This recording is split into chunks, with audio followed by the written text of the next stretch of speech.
Assalamualaikum warahmatullahi wabarakatuh.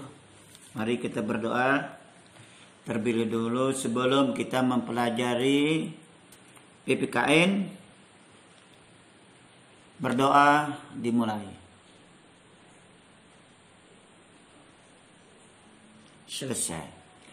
Anak-anakku, alhamdulillah hari ini kita masih dipanjangkan umur, ya, diberi rahmat oleh Allah Subhanahu wa taala.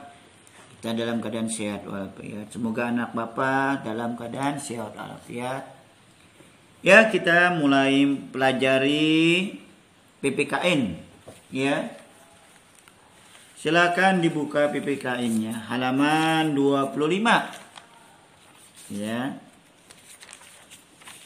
Sebelum kita mempelajari halaman, ya, 25, kita mengingat pelajaran yang telah lewat dulu, ya, masalah berwirausaha. Perhatikan baik-baik. Peluang berwirausaha sangatlah besar ketika dapat membuka usaha sesuai hobi atau kesukaan. Hobi dapat menjadi alasan seorang memiliki pekerjaan. Karena berwirausaha, kalau kita lihat di wadah kita ini, orangnya banyak. Jadi kita lihat dulu apa yang tepat wirausaha yang ada di daerah kita ini. Kita lihat dulu, jangan sembarang, ya. Nah, itu. Hobi dapat menjadi alasan seorang memiliki pekerjaan. Kalau ada hobi, kalau malas, nah bagaimana kita hobi? Kita gali hobi kita. Misalnya orang yang hobinya menyanyi akan bekerja menjadi penyanyi. Ikut di orkes, misalnya untuk pengantinan kita betul-betul belajar. Di Lobo ada kan, nyanyi yang betul, belajar yang betul. Orang yang hobi melukis akan memilih profesinya sebagai pelukis. Nah, gimana kita sekolah belajar cara-cara mencampur warna, cara-cara teknik-teknik melukis. Kita belajar dengan sungguh kalau hobinya. Jangan tembok dilukis-lukis, jadi kotor. Jadi kita harus belajar sekolah bagaimana cara imajinasi kita untuk mengambil inisiatif cara melukis. Jangan tembok di jalanan sudah bersih dicat oleh pemerintah, dicat didiko. Jangan. Disalurkan yang bagus. Ya. Nah, hobi. Kalau orangnya hobi memasak dan sana berusaha. Hobi memasak, kita sekolah, belajar. Iya, gimana jurusannya? Jadi supaya pintar masak, kita akan belajar di perusahaan misalnya di kapal bisa. Iya, kerjanya bagian koki. Ya, kapal keluar negeri apa? Juru masak.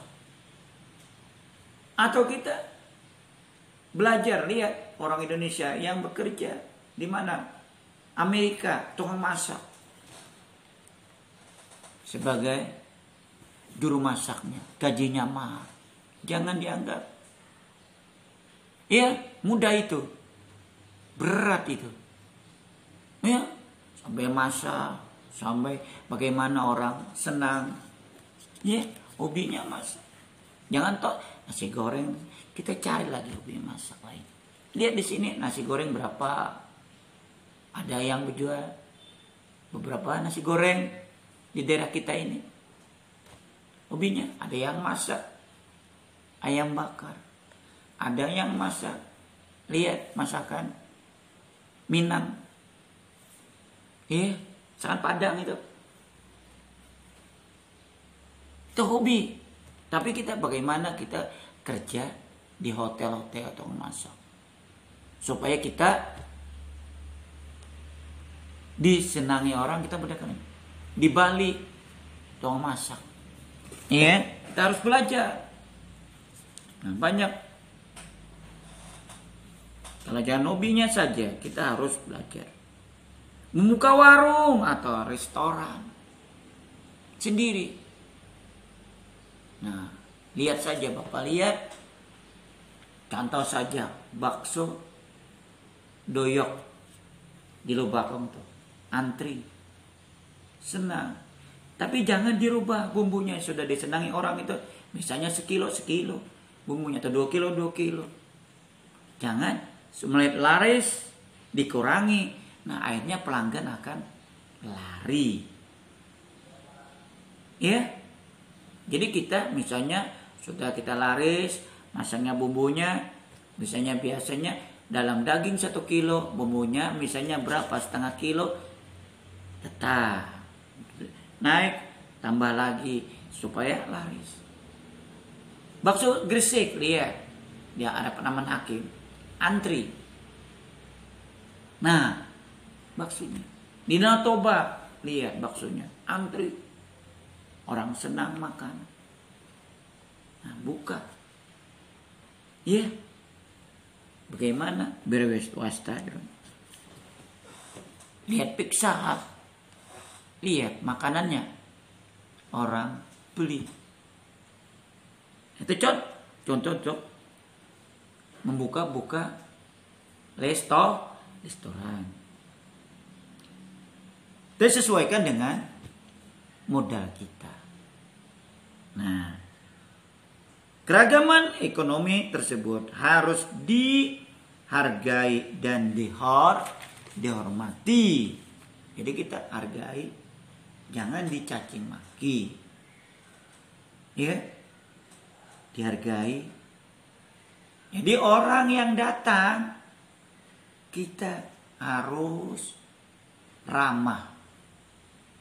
Jangan muanya cemburu. Orang bertanya, silakan masuk, Bu. Apa yang diminta? Karena yang pelanggan itu adalah raja. Jadi kita harus sopan, santun sama pembeli. Kita hormat. Kalau sudah pulang, makasih Bu. Nah, jadi si pelanggan senang. Jadi kita nyambut sama orang yang datang. Kita hormati supaya pelanggan tidak kecewa. Sama saja dengan kamu wirausaha untuk bikin bengkel. Nah, jadi kita bengkel itu kita datang, dia membaikin apa? Kita bersihkan, kita kasihkan oleh dia, walaupun tidak perintahkan. Iya, yang kekurangannya yang mudah-mudah kita baikiakan. Bonusnya, pelanggan akan senang. Misalnya dia ganti oli, kita gantikan oli habis. Kita lihat-lihat rantainya landuk, kita kencangkan. Nah, gratis servisnya. Pelanggan itu akan senang. Contoh, kita ganti rem, kita bersihkan dalamnya, yang kotor-kotor kita bersihkan. Iya, kita bersih supaya tidak bunyi. Jangan ganti rem aja. Jadi kita bersihkan dalamnya. Kita servis orangnya, dia akan senang. Nah, itu contoh. Kalau kita membersihkan alat-alat mesinnya dan sebagainya, dia minta yang asli, kita gantikan yang asli. Jangan yang tidak asli berikan asli. Pecahnya kita tidak akan disenangi pelanggan. Pelanggan akan lari. Jadi kalau yang asli. Kalau bilang KW. Itu saja. Pelanggan akan senang. Kalau bisa pelanggannya yang suruh beli sendiri. Nih kamu beli, ini asli. Padahkan tokonya. Nah kita ngambil apa? Ongkosnya saja. Pelanggan akan senang. Dia akan mengambil menarik. Kedua, harga jangan tinggi pada orang. Harga. Misalnya kita ngambil untung hanya 500. Jangan terlalu tinggi. Kalau kita terlalu tinggi, yang satu lebih rendah, dia akan lari ke lebih rendah. Kalau kita sama atau kita lebih rendah sedikit daripada orang. Gitu. Jadi untuk menarik pelanggan. Misalnya boleh biasanya harganya 40 kita ngambil. 45, 500 dengan ongkosnya buka. Jadi tidak tertarik. Orang akan pindah. Kalau kita harganya 35 diandak, kita membeli 30. Ya. Kita naikkan 45, dia akan lari. Bisa ganti oleh SGP, harganya 30 kita beli. 35 kita andak. Dia akan tertarik. Jangan kita lebih tinggi daripada pelanggan yang lain. Pelanggan akan lari kepada bengkel yang lain. Nah, sama saja dengan kita restoran. Kita bikin restoran atau warung, kita harus hormat, senyum, lemah lembut. Orang yang datang, silakan Pak duduk. Minum apa Pak? Makasih Pak kalau sudah selesai. Ya. Nah itu contoh untuk menarik. Jangan muanya cemburut, masem. Pelanggan takut. Pelanggan tidak akan berani dekati kita. Muanya sudah masam katanya. Akhirnya pelanggan takut. Kalau kita senyum, ramah dengan orang, nagur dengan orang akan senang. Ingat kamu seorang pedagang. Jadi kita harus lemah lembut. Sama saja dengan jual sayur, pisang dan sebagainya. Di pasar kamu harus nagur orang dengan lemah lembut. Nah itu contoh kepada anak bapak. Dan siapa tahu nanti kamu berwira swasta. Ya. Contoh.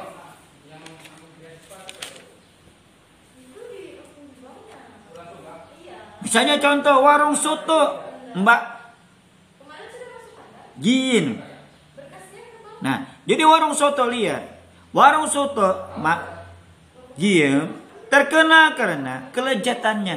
Makanya kata Bapak tadi, kalau sudah senang bumbunya, misalnya 1 kilo bumbunya, berapa kilo dagingnya, berapa kilo tepungnya dan sebagainya, kita jangan dirubah lagi. Kalau kita rubah dibanyakin airnya supaya banyak untung, pelanggan tidak akan senang, akhirnya lari pelanggan tadi. Enak ya? Siapa tahu kamu?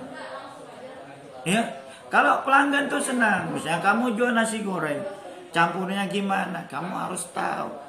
Sekolah belajar supaya pelanggan tuh senang sama kita sebelum ya lihat. Makanya Bapak Ibu, warung ini pertama kali buka sejak tahun 1950. Coba bayangkan, warung soto ini berada di Jalan Garuda sampai pasar Sunggingan, Bayulanli, Jawa Tengah. Warung soto Mbak Jim saat ini sudah diteruskan oleh anaknya. Anaknya ganti lagi. Makanya sana lihat orang penuh. Ya, cabang-cabang tersebut terletak di daerah. Nah, banyak sudah mendirikan cabang-cabangnya. Warung soto. Siapa tahu kamu bikin warung soto. Misalnya orang Bugis soto Makassar, orang Banjar soto Banjar. Nah, itu. Jangan kalau tanya bumbunya sekian berapa ini supaya enak, supaya pelanggan senang. Iya. Nah, itu contoh ya yang Bapak kan baik-baik ya. Sekalimat Bapak untuk menerangkan masalah pelajaran PPKE dikit. Apa keunggulannya? Satu, Mbak gini. Keunggulannya lihat hasilnya sangat banyak. Nah, sekian dulu. Nih Bapak berikan tugas untuk kamu ya. Tugas PKN-nya.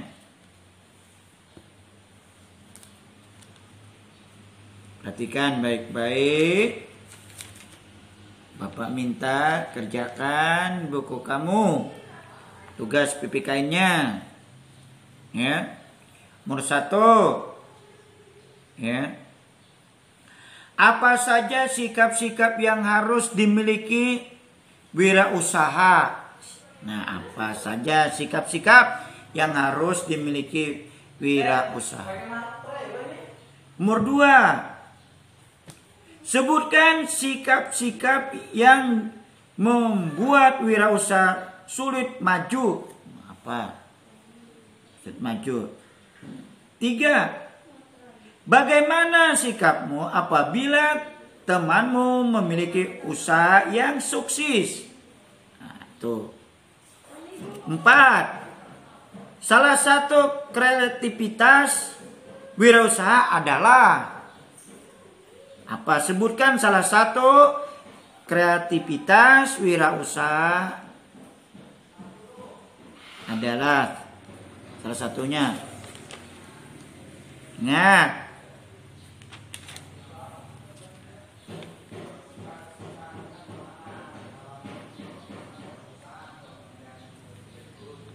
Sebutkan hobi dapat dijadikan wirausaha. Orang yang memiliki hobi memelihara burung akan berwirausaha sebagai apa?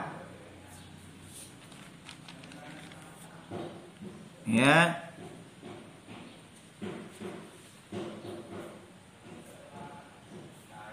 Dah. Nomor berikutnya, siapakah pemilik warung soto dalam teks tersebut? Yang baru Bapak bacakan. Warung soto. Nomor 2. Tahun berapakah warung soto Mbah Gime pertama kali dibuka? 3. Di mana lokasi warung soto Mbah Gime? 4. Siapa yang meneruskan berjualan soto Mbah Gime? Terakhir, apa nilai positif yang dapat diambil dari kisah kesuksesan warung soto Mbah Gime? Sekian tugas dari Bapak. Bapak akhiri dengan wassalamualaikum warahmatullahi wabarakatuh.